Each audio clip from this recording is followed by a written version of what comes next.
अरण्यकांड। अरण्यकांड वाल्मीकि रामायण का तीसरा खंड है, जिसमें भगवान श्री राम, माता सीता और लक्ष्मण के वनवास के दौरान की घटनाएं वर्णित हैं। इस कांड में सीता हरण की कथा, राक्षसों से युद्ध, ऋषियों के साथ संवाद और भगवान श्री राम की वीरता का वर्णन है। वनवास और ऋषियों से भेंट। वनवास के दौरान श्री राम, सीता और लक्ष्मण दंडकारण्य में प्रवेश करते हैं। यह क्षेत्र विभिन्न ऋषियों का निवास स्थान था, लेकिन राक्षसों के अत्याचार से वे परेशान थे। ऋषियों ने श्री राम से अपने रक्षण की प्रार्थना की। श्री राम ने उन्हें आश्वासन दिया कि वे धर्म की रक्षा करेंगे और राक्षसों का संहार करेंगे।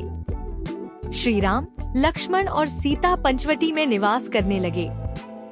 यह स्थान गोदावरी नदी के किनारे बसा हुआ था और अत्यंत सुंदर था। शूर्पणखा का आगमन। रावण की बहन शूर्पणखा, जो एक राक्षसी थी, वन में घूमते हुए पंचवटी पहुंची।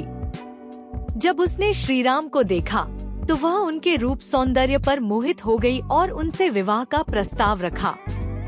श्री राम ने विनम्रतापूर्वक यह कहकर उसे टाल दिया कि वे पहले से विवाहित हैं। इसके बाद शूर्पणखा लक्ष्मण के पास गई और उनसे भी विवाह का प्रस्ताव रखा।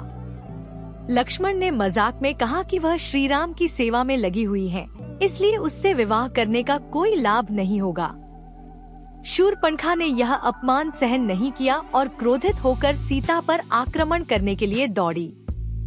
लक्ष्मण ने अपनी तलवार से उसका नाक कान काट दिए। खरदूषण का वध। अपनी अपमानित अवस्था में शूर्पणखा अपने भाइयों खर और दूषण के पास गई, जो उस क्षेत्र में राक्षसों के सेनापति थे। उसने उनसे श्री राम और लक्ष्मण पर हमला करने का आग्रह किया। खर और दूषण ने अपने विशाल राक्षस सेना के साथ श्री राम पर आक्रमण किया, लेकिन श्री राम ने अकेले ही समस्त राक्षसों का वध कर दिया और खरदूषण का भी संहार कर दिया। शूर्पणखा यह सब देखकर अत्यंत क्रोधित हुई और लंका जाकर अपने भाई रावण को इस अपमान का बदला लेने के लिए उकसाया। रावण की योजना और मारीच का स्वर्ण मृग बनना। शूर्पणखा की बात सुनकर रावण ने अपनी बहन का अपमान का बदला लेने के लिए सीता हरण की योजना बनाई। उसने अपने मामा मारीच की सहायता ली, जो मायावी राक्षस था। मारीच ने रावण को चेताया कि श्री राम अत्यंत पराक्रमी हैं और उनसे शत्रुता उचित नहीं है। लेकिन रावण अपने अहंकार में डूबा हुआ था और उसने मारीच को आज्ञा दी कि वह स्वर्ण मृग का रूप धारण कर सीता को लुभाने के लिए पंचवटी जाए। मारीच ने स्वर्ण मृग का रूप धारण किया और श्री राम के आश्रम के पास जाकर विचरण करने लगा। उसकी कांतिमान छवि देखकर सीता मुग्ध हो गई और उन्होंने श्री राम से अनुरोध किया कि वह इस स्वर्ण मृग को पकड़कर उनके लिए लाए। स्वर्ण मृग का वध और सीता हरण। श्री राम ने लक्ष्मण को सीता की सुरक्षा का दायित्व सौंपा और स्वयं मृग के पीछे चले गए।